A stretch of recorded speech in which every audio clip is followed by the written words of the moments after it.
سلام همگی، خیلی خوش اومدیم به چنل یوتیوب تحلیل لیگ مملکت.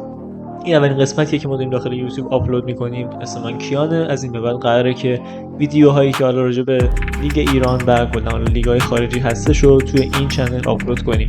پس همین الان یادتون نره که چنل ما رو سابسکرایب کنید، این ویدیو رو لایک کنید و چنل تلگرامیمون هم حتما داشته باشید. بریم سراغ ویدیو. فوتبال ایران با الهام از بزرگای کشور امسال لیگ نه میدانند نه اطلاعی دارند.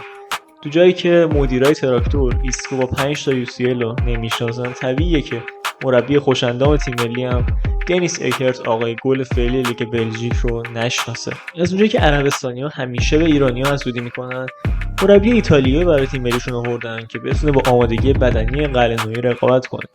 در همین راستا مربی متواضع ما که خیر و صلاح همه رو میخواد، خیرخواه عکاس تیم ملی رو به خاطر منتشر کردن عکس‌های بدن نماش اخراج کرد. پله‌های ترقی برای بعضی بازیکن‌ها مثل بازی کردنشون دائما در حال سر توپ زدن بهشونه، تا جایی که فصل نقل و انتقالات رو با درخواست 25 میلیاردی و ادعای داشتن پیشنهاد خارجی شروع میکنن، با التماس موندن با 10 میلیارد ادامه میدن و در نهایت با تست دادن در لیگ‌های دست پایین اروپایی تموم میکنن. از اونجایی که تو فصل نقل و انتقالات فهمیدیم که عشق به پیرن و تیم برای دهه 60 بوده.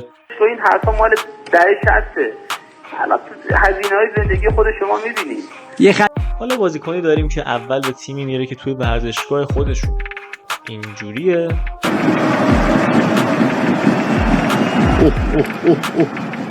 چه خبر؟ حالا هم التماس تیم رقیب رو میکنه که به تیم نمونه. توی دوره مدیر عاملی پرز ها و لاپورته ها داخل ایران، قرمزها 80 روز هوادارانشون رو با گزینه‌های غیر ممکن داخلی و خارجی سر کار میذارن. حالا توی 8 روز باقی مونده دنبال مهاجم آزاد در سطح شیر تاشکند و روستاهای برزیل هستن. از اونور آبیا با الهام از لاپورتا گزینه‌های سرمربی تیمو نادیده و بازیکن‌های خودشون رو تا پای قرارداد میارن و بعد از مخالفت سرمربی و هشتگ‌های اعتراضی و ترس از تجمع با 1000 منت یکی از بازیکن‌های مد نظر مربی رو به تیم اضافه میکنن. مشکلات مالی بازیکن‌ها به جایی رسیده که حتی مجبور میشن به قیمت آب معدنی در مکان‌های مختلف هم اعتراض کنن. از اونجایی که فولاد مبارکه همیشه به فکر قشر مظلوم جامعه هست، با قراردادی ثبت نشدنی این بازیکن‌ها رو جذب و سکونشی میکنه تا شاید التیام بخش دردشون باشه.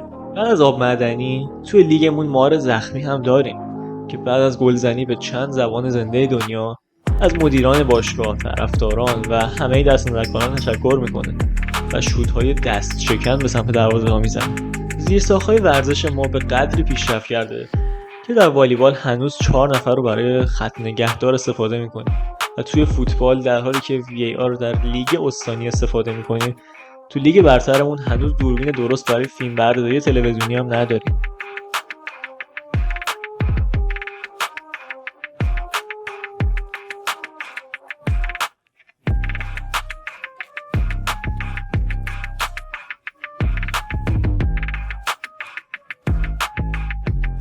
و البته زمینای تیم ملیمون هم با تانکر آبیاری میکنیم.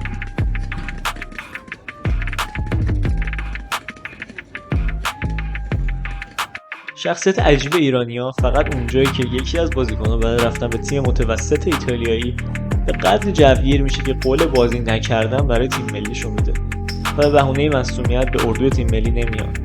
از اونورم یکی دیگه برای رفتن به یک تیم تاپ ایتالیایی سر دستمزد ناز میکنه و به تنظیمات کارخانه برمیگرده. توی روزایی که بحث قرعه کشی لیگ قهرمانان آسیا و تیم‌های عربستانی داغه، مقایسه نیمار و سینا زامهران لرزه به تن همه الهلالیا آورده.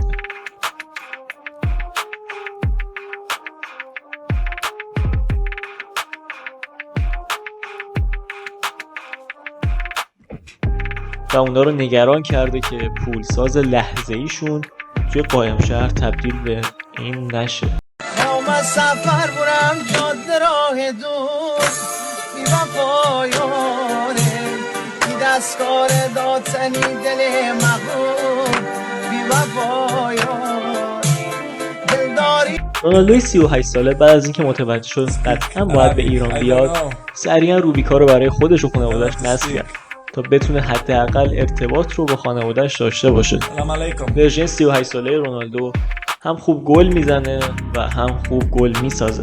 تیم‌های ایرانی بعد از دیدن وضعیت تیم‌های عربستانی و سطح لیگ عربستان امروز تصمیم گرفتن دیگه برای سهمیه نجنگن و تمام تلاششون رو برای این بکنن که توی بازی‌ها برنده نباشن. پول‌های عربا به جوری همه رو وسوسه کرده که بازیکن‌های معروف دنیا برای رفتن به این تیم بعد از بازی اشک می‌ریزن و دونه دونه به گرونترین بازیکن‌های دنیا تبدیل میشن. اما بدور از همه این هیاهوها، آرومترین بازیکن دنیا مسی و رفقاش هستن که هفته یه بار با بچه‌های MLS ساکر بازی میکنن و سلبریتی‌های مشهور رو میبینن و در لحظه هم ازشون محافظت میشه. امیدوارم که از این قسمت لذت برده باشید و این سبک ویدیو رو دوست داشته باشید. اگر دوست داشتید حتما این ویدیو رو لایک کنید و کانال رو سابسکرایب کنید و حتما کانال تلگراممون رو هم داشته باشید. خیلی ممنونم. خدا نگهدار.